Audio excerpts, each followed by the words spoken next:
ప్రైజ్లో ఆరాధన యోహాను 4:23 చూసినట్లయితే నిజమైన ఆరాధకులు తండ్రిని ఆత్మయందు సత్యమందు ఆరాధిస్తారని అట్టివారినే తండ్రి కోరుకుంటారని దాన్ని బట్టి మనం అర్థం చేసుకోవాలి.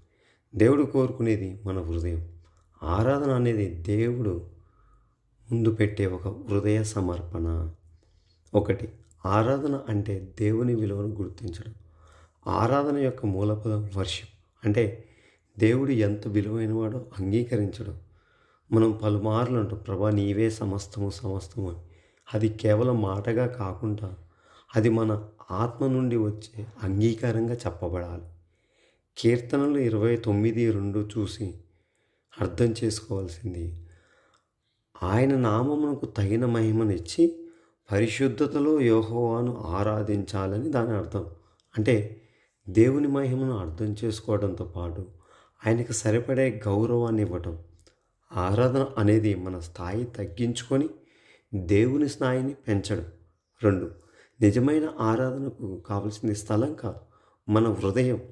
1 కొరింథీయులు 3:16 చూస్తే మీరు దేవుని ఆలయమై ఉన్నారని రాయబడింది. అంటే దేవుని ఆరాధనకు మన హృదయాన్ని పూర్తిగా ఆయన సన్నిధిలో ఇవ్వాలి.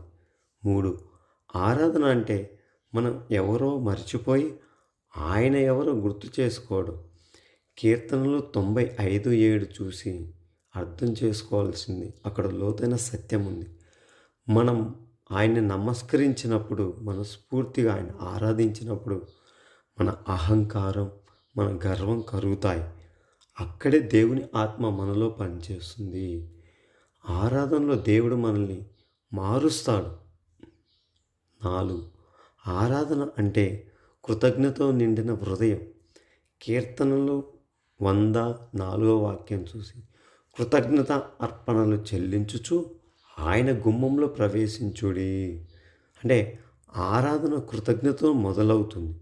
దేవుడు మనకిచ్చిన ఆశీర్వాదాలను గుర్తు చేసుకున్నప్పుడు మన హృదయం ఆనందంతో నిండుతుంది. హృదయం ఆనందంతో నిండి ఆరాధిస్తే ఆరాధన ఆకాశాన్ని తాకుతుంది. కృతజ్ఞత ప్లస్ వినయం అనేది నిజమైన ఆరాధన.